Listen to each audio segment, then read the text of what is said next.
Okay, guys, so at this point, I'm assuming you've already watched the anatomy review video and you've already watched the excitation contraction coupling video. And now we're going to move on to graded contractions. So before we move on, let's talk about what graded means for physiology. It means that it varies. So for graded contractions in muscles, that means we're varying the amount of force.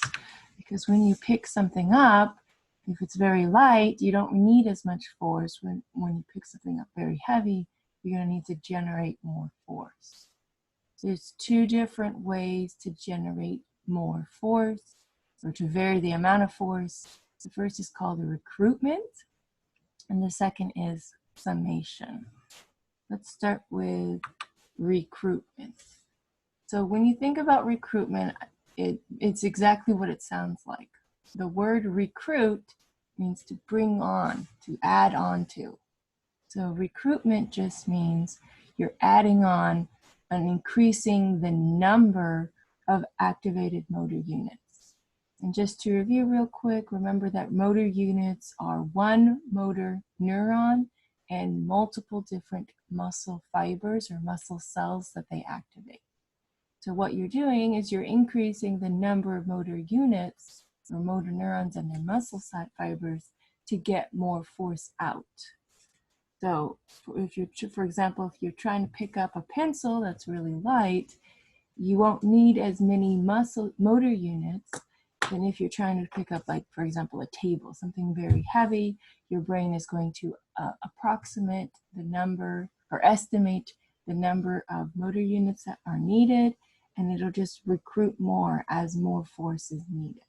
So again, recruitment means adding or increasing the number of activated motor units. Now let's talk about different types of muscle fibers. So this is sort of related to, if you think about white meat and dark meat, that has to do with the number of different fast and slow twitch fibers. A slow twitch fiber just means that it has a slow contraction speed, so it takes a while for the whole cycle to work in order to create contractions. But these muscle fibers are really good for endurance, so they can go for long periods of time. And the reason for that is these muscle fibers can do aerobic respiration, aerobic meaning they use oxygen. They use oxygen, that means they have the electron transport chain, and they can create a lot more ATP. More ATP, that means that they can contract for longer periods of time. Then we have the fast twitch fibers, and just like they sound, that means they have a fast contraction cycle. But these muscle cells, these muscle fibers can only rely on anaerobic respiration, which means without oxygen. And if you have no oxygen, you can't do the electron transport chain. That means you rely on glycolysis, which means you produce a lot less ATP. Less ATP means that you don't have enough energy to contract for long periods of time, and so that those fatigue easily. So those are going to be fast fatiguers. Then the third type is intermediate twitch fibers. Intermediate twitch fibers mean those are sort of like a combination of both slow and fast. They both do aerobic and anaerobic respiration. They have an intermediate or middle contraction cycle speed. So they really are just sort of a mixture of the two different types. Mixture of fast and slow, I mean. So when we're going back to recruitment, as we're adding on more muscle fibers, so more motor units, they're going to be recruited in a particular order. They're recruited with the slow twitch fibers first, primarily because those are the ones that have the greatest endurance capability. Then the intermediate twitch fibers, followed by the fast twitch fibers last, because those are the ones that fatigue the easiest. So slow, intermediate, then fast. Okay, that was recruitment. Recruitment is, again, increasing the number of activated motor units. There is a second way to increase the force of a contraction, and that's called summation. And summation has to do with increasing the frequency of stimulation. And so if you're talking about stimulation for a muscle, you can think of just like if you were in a lab, you could take the muscle and you could shock it with electricity. And if you shock it with electricity, you're going to create a contraction. So that's one way you can think of stimulation. But if you're thinking about stimulation in the body, that would be the release of the acetylcholine. The acetylcholine binding to the receptor acts as the stimulation to create contraction. And if you need a little bit more review on that, go back to the previous lecture video. Okay, so here we are. Let's look at this graph right here. On the x-axis, we have time. And on the y-axis, we have the force of the contraction, how strong the contraction is. If we shock the muscle, we'll get what's called a muscle twitch. Okay, so just give a quick shock of electricity, you'll generate a quick twitch. And a twitch means you have a contraction phase, see how we increase in force, followed by a relaxation phase, which means we go back down.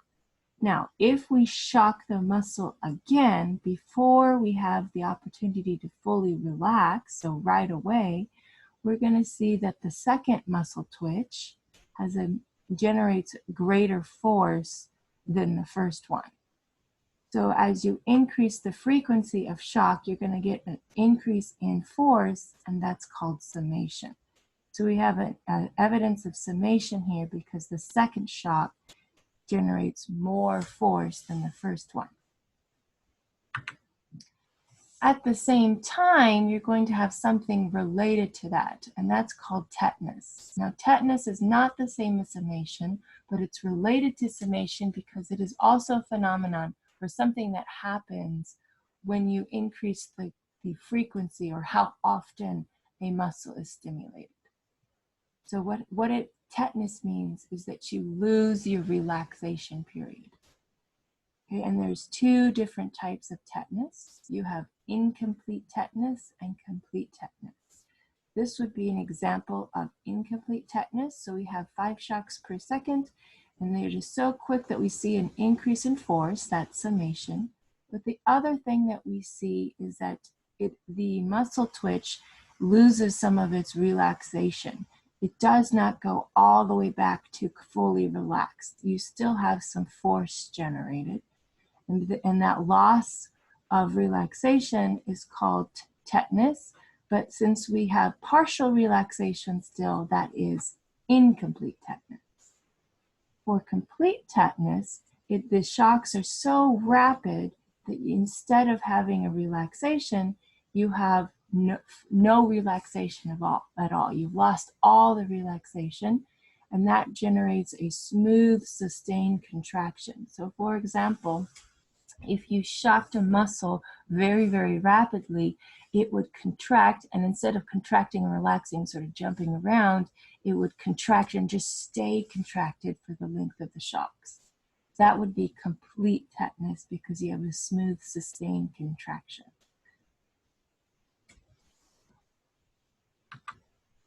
So let's talk about what's happening on the molecular level inside of those muscle fibers that cause that increase in force, to cause the summation. So let's review just quickly. In this picture here, we have purple, which is the actin, and then we have the troponin and the tropomyosin. Now in a relaxed muscle fiber, the tropomyosin, which is these pink lines here, they are normally blocking the myosin head binding site. And if you block it, that means you cannot get any cross bridges. And no cross bridges means that it is fully relaxed because you cannot contract. When you are contracting, the calcium, which is these red, these red dots here, are binding to the troponin. When they bind to the troponin, that moves the tropomyosin out of the way and allows the myosin to bind. So that means that when you have contraction, you get cross bridges. And again, if that seems a bit too fast for you, please go back to the previous lecture video. Now, every time you get a stimulation, every time acetylcholine or even a shock goes through the muscle, that is going to release more calcium. So every time a stimulation runs through, more calcium will be released from the sarcoplasmic reticulum into the cytoplasm. The more calcium you have available to bind to these troponin, the more cross bridges you are going to form. And the more cross bridges you form, the greater the force.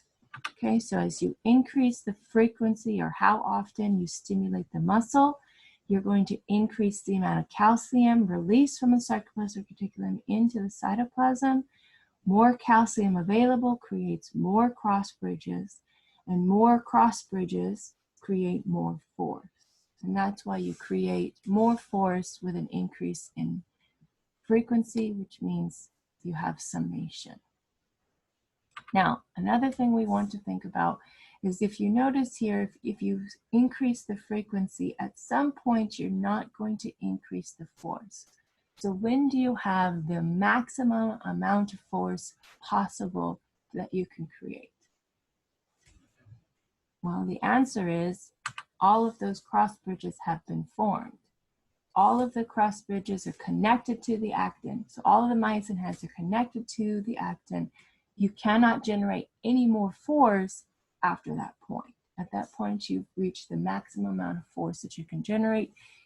Increasing the amount of frequency wouldn't have any effect. It's similar to the idea of saturation. So, just to reiterate, when you increase the frequency, and again, frequency means the increasing the number of stimulations per time period, so how often you stimulate the muscle, two things happen at the same time. So again, they're related, but they're not exactly the same. So with an increase in frequency, you get an increase in force. That's called summation. But you also have a loss of relaxation periods. That's called tetanus. Both of them happen at the same time, but they are different. Okay, so in this picture here, you see that you do get an increase in force, but you're also losing relaxation. Increase in force is summation. Loss of relaxation is tetanus. Okay, so that's all I have now. Make sure you go take the muscle system mini quiz. Again, you can take it as many times as you need to and to get your full credit. This will take place, this will substitute for your in-class activity. Bye-bye, see you later.